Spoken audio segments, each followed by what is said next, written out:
इससे पहले कि हम आज का वीडियो स्टार्ट करें जो कि है आईआर स्पेक्ट्रम ऑफ सॉलिड्स, मैंने प्रीवियस वीडियो में एक चीज़ मिस आउट कर दी थी जो कि मैंने एडिट में तो डाल दी थी, लेकिन मैंने कहा था कि मैं इलैबोरेट कर दूंगा थोड़ा।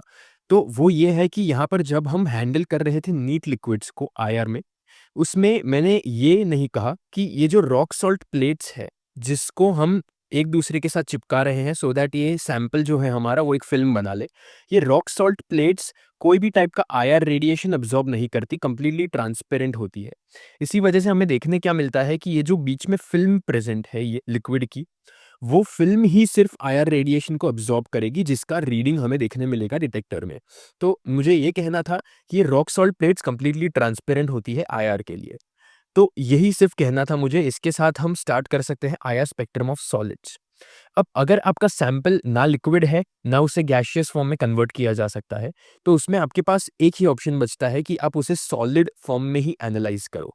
अब ये सॉलिड फॉर्म में एनालाइज़ करने के लिए हमारे पास अलग-अलग मेथड्स आती है अगेन, हमारे पास 3 टोटल मेथड्स हैं।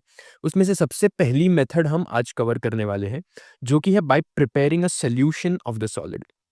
इसमें बेसिकली आप सॉलिड लोगे और इसे एक सॉल्वेंट में डिसॉल्व करोगे। ये सॉलिड जो है वो आपका सैंपल है और आप एक लिक्विड में इसे डिसॉल्व कर दोगे और ये पूरा जो कंटेनर है इसे सेल कहा जाता है। इसका नाम सैंपल होल्डर भी कह सकते हैं, लेकिन ये सेल एक पर्टिकुलर नाम है आईआर रेडिएशन के सैंपल होल्डर के लिए। तो ये सेल जो है, इसके अंदर हम सॉलिड सैंपल को डिसॉल्व करेंगे और यही हमारा सैंपल बनेगा फाइनली आईआर स्पेक्ट्रोमेट्री के लिए। अब ये सुनने में तो बड़ा आसान लगता है, लेकिन ये इतना आसान है नहीं क्योंकि इसमें बहुत सारे कंसिडरेशंस हैं। इनमें से कुछ कंसिडरेशंस मैंने प्रीवियस वीडियोज़ में थोड़ा-थोड़ा आइडिया दे दिया है आपको उन कंसिडरेशंस का, लेकिन आज हम डिटेल में देखेंगे कि वो कंसिडरेशंस है क्या। सबसे पहला कंसिडरेशन तो है सॉल्वेंट्स को लेकर। अब वाटर, मीथेनॉल और इथेनॉल, ये 3 सॉल्वेंट्स आप देखोगे कि यूई में सबसे कॉमनली यही यूज़ किए जाते हैं। सबसे वाइडली अवेलेबल सॉल्वेंट्स यही है, वाटर, इथेनॉल और मीथेनॉल।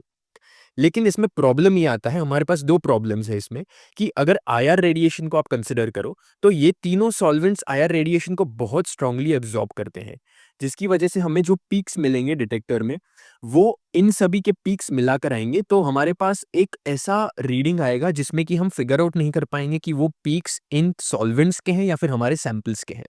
तो इसी वजह से ये एक प्रॉब्लम होता है। इसके अलावा और एक प्रॉब्लम ये है कि ये तीनों जो सॉल्वेंट्स हैं हमारे, जो जो सबसे कॉमनली यूज़ किए जाते हैं, वो अल्कली मेटल हैलाइड्स पे अटैक करते हैं, यानी कि उन्हें डिग्रेड कर देते हैं। अब ये अल्कली मेटल हैलाइड्स है क्या एग्ज़ैक्टली? अल्कली मेटल सबसे पहला जो टर्म है, वो है जैसे आप फॉर एग्ज़ाम्पल आपके पास सोडियम है, सबसे कॉमन अल्कली मेटल है। इसके अलावा हैलाइड्स यानी कि हैलोजेन्स, तो यहाँ पर आपके पास क्लोरीन सबसे कॉमन एग्ज़ाम्पल है। तो NaCl इन दोनों को मिलाकर जो बनता है, ये NaCl सबसे कॉमनली यूज़ किया जाता है सेल्स के कंस्ट्रक्शन मटेरियल की तरह, यानी कि यहाँ पर जो सेल है, ये NaCl से काफ़ी बार बनाया जाता है। इसमें कुछ कंपोनेंट्स NaCl से बने होते हैं और NaCl जो कि एक अल्कली मेटल हैलाइड है, ये सभी सॉल्वेंट्स इन्हें अटैक करते हैं। इसकी वजह से ये जो सेल है वही डिग्रेड हो जाता है हमारे सैंपल की वजह से। ये भी दूसरा प्रॉब्लम आता है कि क्यों हम इन पर्टिकुलर सॉल्वेंट्स को यूज़ नहीं कर सकते इंफ्रारेड स्पेक्ट्रोमेट्री में। तो इनके अलावा हमारे पास कुछ सॉल्वेंट्स हैं ऐसे जो कि हम यूज़ कर सकते हैं, लेकिन वो भी बहुत लिमिटेड है नंबर में और अवेलेबिलिटी भी इतनी ज़्यादा नहीं होती एज़ कम्पेयर टू इन सॉल्वेंट्स। तो हमारे पास जो लिमिटेड ऑप्शंस इसमें प्रेज़ेंट है, वो है कार्बन टेट्राक्लोराइड। इसके अलावा हमारे पास यहाँ पर है क्लोरोफॉर्म। इसके अलावा कार्बन डाइसल्फ़ाइड है। इसके अलावा बेंज़ीन है, साइक्लोहेक्सेन है, डाइऑक्सेन है। ये सभी अलग हमारे पास ऑप्शंस हैं, जो कि हम सॉल्वेंट्स की तरह यूज़ कर सकते हैं। लेकिन कुछ बहुत कॉमन डिसएडवांटेजेस इसके ये है कि बेंज़ीन जैसे सॉल्वेंट्स जो है, वो तो कार्सिनोजेनिक होते हैं। सो ये रिस्की है थोड़ा हैंडल करना।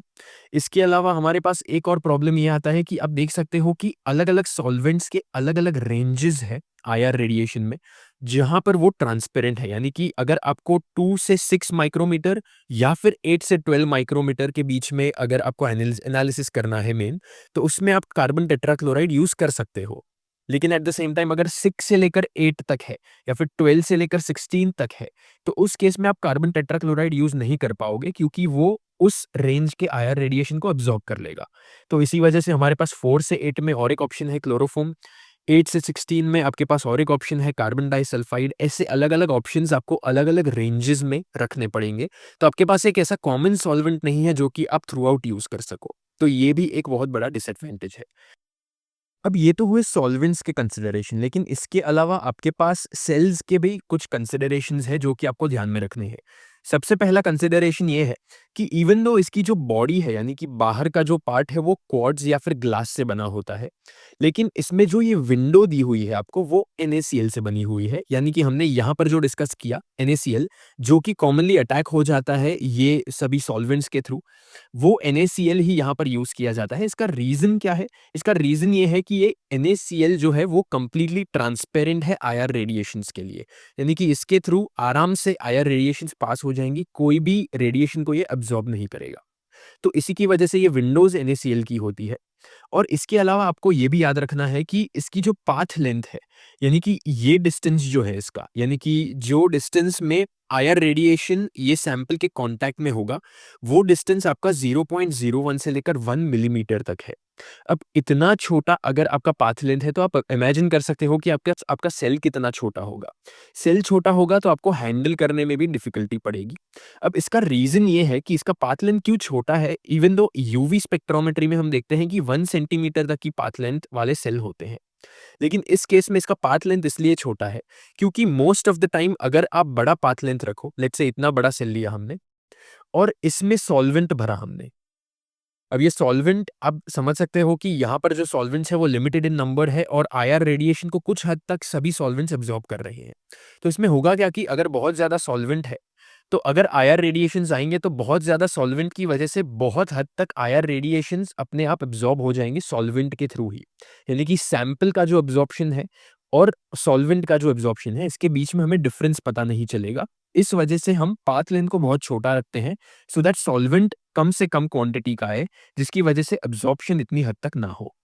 तो ये एक प्रॉब्लम है कि हैंडल करने में टफ पड़ेगा आपको इतना छोटा सेल। इसके अलावा और एक प्रॉब्लम ये है कि सिंस इतना छोटा सेल है तो हमें इसमें अलग से एक हाइपोडर्मिक सिरिंज की ज़रूरत पड़ेगी, जिससे कि हम हमारे एनालाइट को, हमारे सैंपल को इंट्रोड्यूस कर पाएँ इस सेल में। तो ये हाइपोडर्मिक सिरिंज एक अलग से खर्चा हो जाता है, सो एक्सपेंसिव भी ज़्यादा हो जाता है। इसके अलावा आपको ये याद रखना है कि ये जो एनालाइट है, जो आईआर रेडिएशंस, आईआर स्पेक्ट्रोमेट्री में रादर यूज़ किया जाता है, उसका कॉन्सन्ट्रेशन 0.1 से लेकर 10% होता है।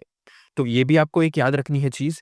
इसके अलावा लास्ट चीज़ जो आपको इसमें याद रखनी है वो ये है कि ये जो NaCl है, आपने देखा होगा कि अगर आप घर पे देखो तो NaCl यानी कि सॉल्ट बेसिकली, इवन दो यहाँ पर फॉर्म दूसरा है सॉल्ट का, लेकिन आपके घर पे जो सॉल्ट प्रेज़ेंट होता है वो भी NaCl ही होता है और उसे अगर आप पानी में डिज़ॉल्व करो तो वो आसानी से हो जाता है क्योंकि उसकी अफ़िनिटी काफ़ी हाई है पानी के लिए।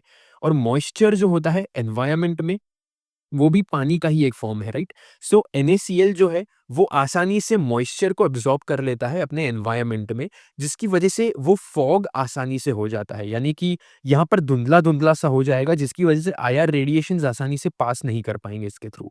अब ये फॉगिंग को प्रोटेक्ट करने के लिए हमें एक और कंपोनेंट की ज़रूरत पड़ती है, जो है बफिंग पाउडर। बफिंग पाउडर से अगर इसे पॉलिश कर दिया गया, यहाँ पर बफिंग पाउडर अगर लगा दिया गया, तो उसकी वजह से मॉइस्चर अब्ज़ॉर्ब इतनी हद तक नहीं होगा, जिसकी वजह से आईआर रेडिएशंस आसानी से पास कर पाए। तो ये है पूरा concept IR spectrum of solids का, जिसमें हमने सॉलिड को सॉल्यूशन फॉर्म में एनालाइज़ किया। इसके अलावा हमारे पास 2 और मेथड्स हैं, जो कि हम नेक्स्ट वीडियो में कवर करेंगे। Thank you.